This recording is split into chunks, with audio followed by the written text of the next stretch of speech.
अस्सलाम वालेकुम क्लास। हमारा जो टॉपिक है वो है थेरीज़ ऑफ बिज़नेस साइकिल, यानी कि वो कौन कौन सी थेरीज़ हैं जो कि बिज़नेस साइकिल के लिए हम यूज़ करते हैं। The first one theory is sunspot और the climate change.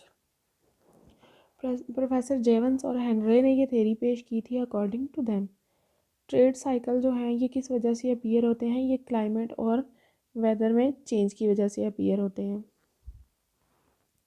According to Professor Jevons, spots appear on the surface of the sun and with intervals, यानी कि कुछ कुछ वक्फे के बाद जो है ना वो सन यानी कि सूरज पर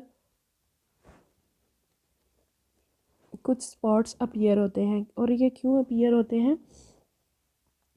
क्योंकि सन जो है ना वो अपनी हीट और एनर्जी को अर्थ तक नहीं भेज सकता, और ये हमारी क्रॉप्स को जो है ना वो फिर बैडली इफ़ेक्ट करते हैं, और इस वजह से हमारी एग्रीकल्चरल प्रोडक्शन जो है वो इफ़ेक्ट हो जाती है।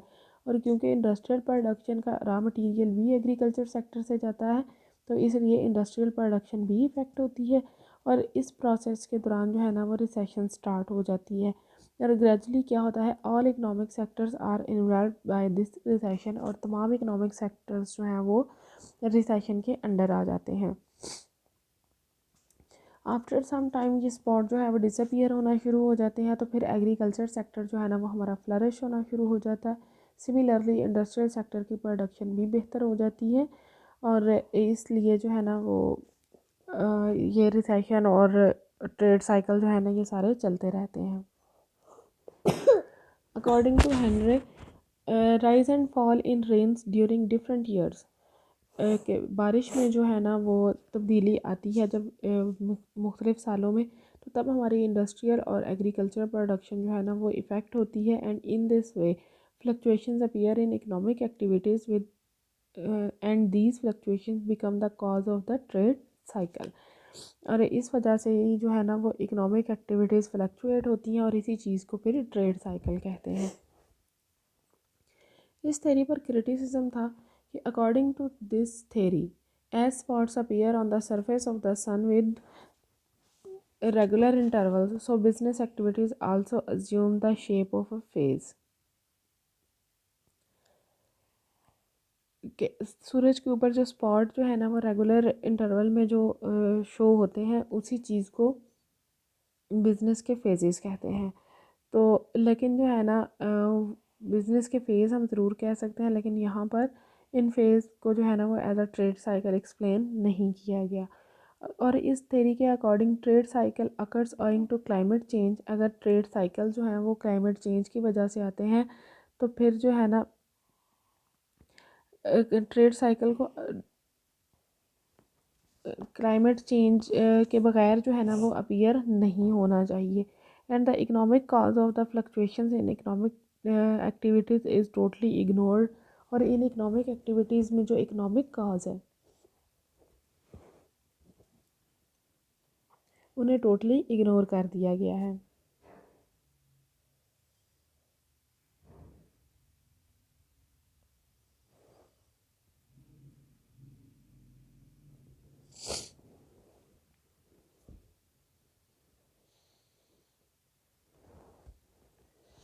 देन है फिजिकल थेरी।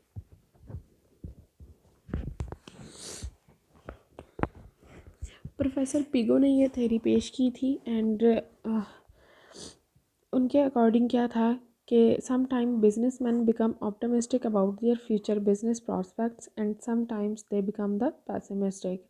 कभी जो है ना वो बिजनेस मैन ना उम्मीद हो जाते हैं, कभी पुर उम्मीद हो जाते हैं। And according to these economic business cycles occur because of the psychological behaviour of the business man. तो इसलिए ये बिजनेस साइकिल जो है ना वो इस साइकोलॉजिकल बिहेवियर की वजह से आकर होते हैं। और प्रोफेसर पिगो ने लिखा है इस बारे में, what we have to deal with are the waves of the pessimism and optimism generated by the nature of the human being and condition of the modern business life। और इंसान जो है ना अगर उसकी एक्सपेक्टेशंस जो हैं वो फ्यूचर के बारे में एक्सपैंड कर जाती हैं, तो प्रोडक्शन भी एक्सपैंड करती है। क्यों? क्योंकि वो इन्वेस्टमेंट को जो है ना वो एक्सपैंड करना चाहता है। फिर इसी वजह से एम्प्लॉयमेंट अपॉर्चुनिटीज़ इंक्रीज़ करती हैं and level of income rise कर जाता है। लेकिन अगर इंसान जो है ना वो इसके अगेंस्ट सोचता है। यानी कि अगर उसकी जो है ना वो होप ख़त्म हो जाती है तो फिर बिजनेस एक्टिविटीज़ भी रिड्यूस हो जाती हैं। Similarly investment, production and income level भी रिड्यूस हो जाता है।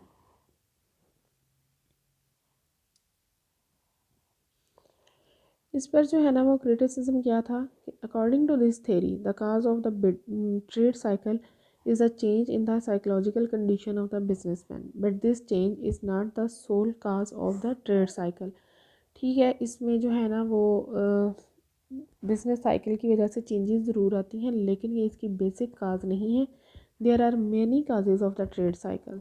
This theory doesn't explain how people fall a prey of the optimism और द पेसिमिज्म।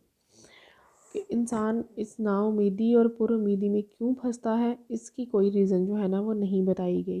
और ना ही इस थेरी ने ये बयान किया है कि ये 4 फेजेस जो है ना वो क्यों आती हैं। और इकोनॉमिस्ट जो है ना वो इकोनॉमिक फैक्टर्स के बारे में भी सोचता है। और ये जो साइकोलॉजिकल फैक्टर्स हैं ये इसमें एक सेकेंडरी रोल प्ले करते हैं, ये इसकी मेजर या बेसिक काज नहीं है। देन है अंडर कंजम्पशन और द ओवर सेविंग थेरी।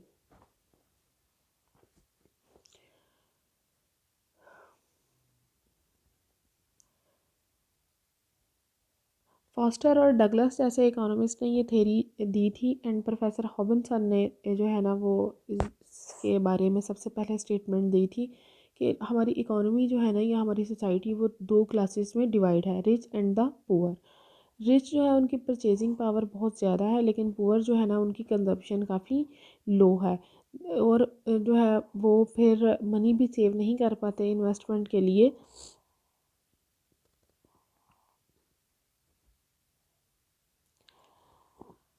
लेकिन जो रिच हैं और उनकी परचेजिंग पावर ज़्यादा है तो उनकी कंजम्पशन भी ज़्यादा है, इसलिए और क्योंकि उनके पास इनकम ज़्यादा है तो इसलिए उनकी सेविंग्स भी ज़्यादा है। वो बैंक से लोन भी लेते हैं इन्वेस्टमेंट के लिए, and a result quantity of money increase and it's circulation becomes fast. इस सूरत में क्या होता है, मनी क्वांटिटी इंक्रीज हो जाती है और इसकी सर्कुलेशन जो है वो पहले से तेज़ हो जाती है। Due to which their saving power also increase further. इस वजह से उनकी सेविंग पावर मज़ीद बढ़ जाती है। On the contrary poor class not able two by produce the quantity of goods. लेकिन दूसरी साइड पर पुअर्स जो हैं वो अपनी बेसिक नीड्स भी नहीं ख़रीद पाते। एग्रीगेट सप्लाई जो है ना वो ज़्यादा होती है एग्रीगेट डिमांड से। The country faces the problem of over production. इस वजह से क्या होता है, ओवर प्रोडक्शन की फेस आ जाती है, which results in increasing the prices. और इसकी वजह से जो है ना वो प्राइसेस इंक्रीज कर जाती हैं। With the going down of the prices the profit of the entrepreneurs also go down.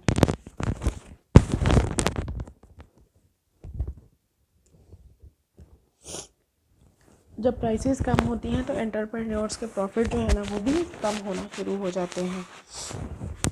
और जब प्रॉफिट कम होंगे तो अल्टीमेटली फिर वही फेज़ आएगा जिसमें इन्वेस्टमेंट कम होगी, लोगों की इनकम कम हो जाएगी, और फिर जो है ना वो और प्रोडक्शन भी कम हो जाएगी, और डिप्रेशन जो है ना वो वाला फेज़ स्टार्ट हो जाएगा।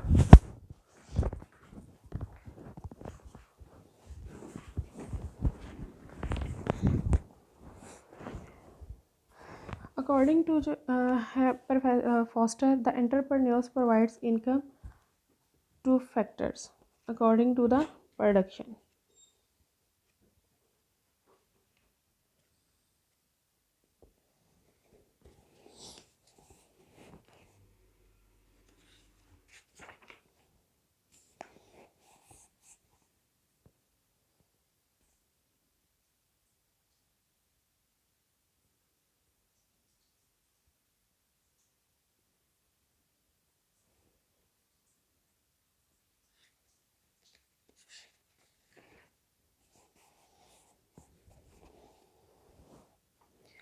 अगर इन्वेस्टमेंट और सेविंग इक्वल रहते हैं then equilibrium of the production and consumption maintain.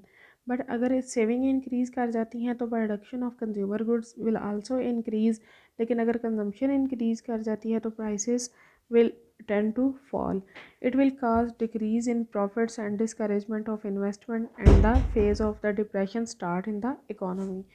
इस पर क्रिटिसिज्म क्या किया गया था सबसे पहले कि जो है ना वो डिप्रेशन की कॉज जो है वो नहीं इस थेरी ने एक्सप्लेन की है, while it has failed the explaining the phase of the boom, boom को एक्सप्लेन नहीं किया गया। दूसरी इसकी कॉज क्या थी कि इस थेरी ने जो है ना वो रेगुलर इंटरवल्स के बारे में कोई बात नहीं की और इंटरनेशनल ट्रेड की एक्टिविटीज़ को भी एक्सप्लेन नहीं किया। The fourth one theory is over investment theory. ये थेरी प्रोफेसर हाइक और कासिक ने जो है ना वो दी थी और ये ऑस्ट्रियन स्कूल ऑफ थॉट के इकोनॉमिस्ट थे। According to this theory the business cycle occurs in the capitalist countries owing to over investment. Over investment की वजह से ये साइकिल अकर होते हैं। According to these economist when commercial banks and the other financial institutions offer loans to the low interest rate, जब bank जो है वो लो इंटरेस्ट रेट पर लोन ऑफ़र करते हैं तो इन्वेस्टमेंट इंक्रीज़ कर जाती है, प्रोडक्शन एक्टिविटीज़ इंक्रीज़ करती हैं। As a result phase of boom take place. लेकिन जो है ना in the phase of boom when demand for loans rise the bank increase the rate of interest. और जब लोन्स की डिमांड राइज करती है तो बैंक रेट जो है ना वो भी इंक्रीज़ होना शुरू हो जाते हैं और इस हाई इंटरेस्ट रेट की वजह से इन्वेस्टमेंट कम होना शुरू हो जाती है। अगेन कैपिटल गुड्स की डिमांड भी डिक्रीज़ कर जाती है, अनएम्प्लॉयमेंट इंक्रीज़ करती है और प्रोडक्शन ऑफ गुड्स जो है वो भी कम हो जाती है और इस वजह से फिर इकोनॉमी जो है ना वो बूम में आ जाती है। इस थेरी पे क्रिटिसिज्म ये था कि over investment is considered the basic cause of the fluctuations but not the economic activities. मतलब दूसरी इकोनॉमिक एक्टिविटीज़ को इग्नोर करके हम सिर्फ यहाँ पर इसमें यही क्रिटिसाइज़ किया गया है कि जो है ना वो ओवर इन्वेस्टमेंट की वजह से ये फ्लक्चुएशन आती है ट्रेड साइकिल्स में। देन है मॉनेटरी थेरी। फ्रेडमैन ने इस थेरी को जो है ना प्रेजेंट किया था and according to them trade cycle occurs. According to them trade cycle क्यों अकर होते हैं? Because of expansion and contraction in legal money and the credit money. In phase of prosperity या बूम में entrepreneurs जो है वो loan की demand करते हैं बैंक से ताकि वो अपने बिजनेस को इंक्रीज़ कर सके। बैंक उन्हें जो है ना वो लोन प्रोवाइड करते हैं। बैंक्स जो है वो एक्सपेंड उनकी जो है ना लोन डिमांड एक्सपेंड कर जाती है by cutting down the rate of interest, क्योंकि रेट ऑफ इंटरेस्ट कम होता है। एंटरप्रेन्योर्स की जो है ना वो लोन को यूटिलाइज़ करने की क्वालिटी इंक्रीज़ हो जाती है and result as a result of that capital goods industry and consumer goods industry also expand. दोनों साइड्स पे जो इंडस्ट्रीज़ हैं यानी कि सप्लाई और डिमांड साइड की इंडस्ट्रीज़ वो दोनों एक्सपैंड कर जाती हैं। इन अपॉर्चुनिटीज़ की वजह से एम्प्लॉयमेंट भी इंक्रीज़ करती है, इनकम ऑफ पीपल भी इंक्रीज़ कर जाती है, demand for goods and services is also increased. इस पॉजिटिव बिजनेस प्रॉस्पेक्ट्स की वजह से इकोनॉमिक एक्टिविटीज़ जो हैं वो अपने पीक पर पहुंच जाती हैं। Cash reserve for of the banks decrease because of issuing huge loans. This to overcome this problem bank जो है वो अपने इंटरेस्ट रेट को इंक्रीज़ कर देते हैं and the demand of the entrepreneurs return to their loan. It is very distressed situation for the entrepreneurs. वो जो है ना अपने प्रोजेक्ट को इनकम्प्लीट नहीं छोड़ना चाहते, लेकिन जो है ना वो they are bound to sell their stocks of goods at low price. क्यों लो प्राइस पर सेल करना चाहते हैं? क्योंकि बैंक ने अपनी जो है ना वो इनकम या अपने लोन वापस करने की डिमांड की होती है। In this way prices of good decrease and profits of the entrepreneurs go down to the lowest level. This situation leads economy to the depression. फिर जो है ना वो इस डिप्रेशन फेज़ में क्या होता है, कमर्शियल बैंक्स के पास काफ़ी सारी मनी आ जाती है, वो फिर से जो है ना वो लो इंटरेस्ट रेट पर मनी या लोन देना शुरू कर देते हैं। इसका क्रिटिसिज्म क्या था इस थेरी का कि change in loan in basic cause of the trade cycles where trade cycles in facts don't occur only because of the change in loan. यानी कि लोन में चेंजेस आना ही सिर्फ इसकी एक बेसिक रीज़न नहीं है। फिर जो है ना वो trade cycle universal in nature है और ये एक नेशनल फिनोमिना नहीं है बल्कि पूरी दुनिया में ये एक साथ ही अकर होते हैं। एंड आफ्टर दैट है कि excessive importance to the money ignore the importance of the capital goods that cause the fluctuations in the economic activities. Then Keynes theory of the business cycle. According to Keynes, major cause of the trade cycle are changes in the investment that appear because of the changes in the marginal efficiency of the capital.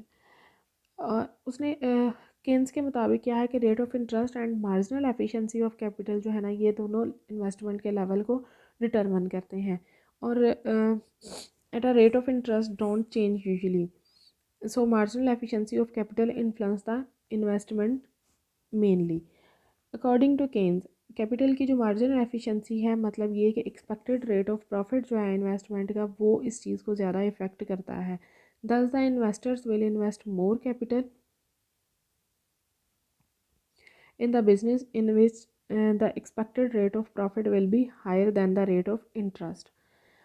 और जो income है लोगों की वो increase करती है इस rate of profit की वजह से, क्योंकि रेट ऑफ प्रॉफिट इंक्रीज़ होता है, एम्प्लॉयमेंट अपॉर्चुनिटीज़ इंक्रीज़ करती हैं, डिमांड फॉर गुड जो है वो भी इंक्रीज़ हो जाती है।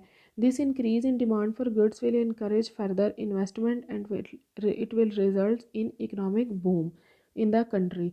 ये बूम ज़्यादा टाइम तक चलता है, और कितने टाइम तक, जब तक जो है ना वो कैपिटल गुड्स की डिमांड मेंटेन रहती है। लेकिन प्रैक्टिकली जब ये कम होना शुरू हो जाती है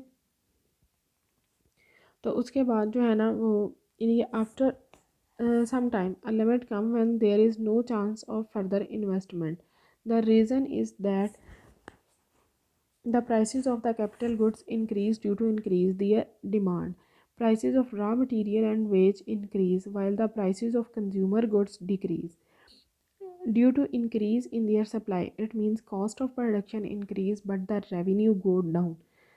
और तो इस वजह से मार्जिनल एफिशिएंसी जो है वो कम हो जाती है और इन्वेस्टमेंट भी कम होना शुरू हो जाती है। Due to increase in investment level of employment start falling, income of people come down and depression enters the economy.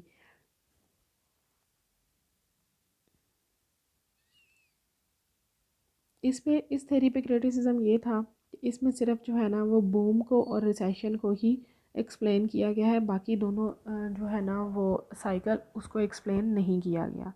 ये आपके कुछ थेरीज़ हैं, लेकिन कुछ अभी थेरीज़ जो है ना वो हमारी रहती हैं इसकी, वो इंशाल्लाह नेक्स्ट लेक्चर में डिस्कस करेंगे। ओके बच्चों, थैंक यू एंड अल्लाह हाफिज़।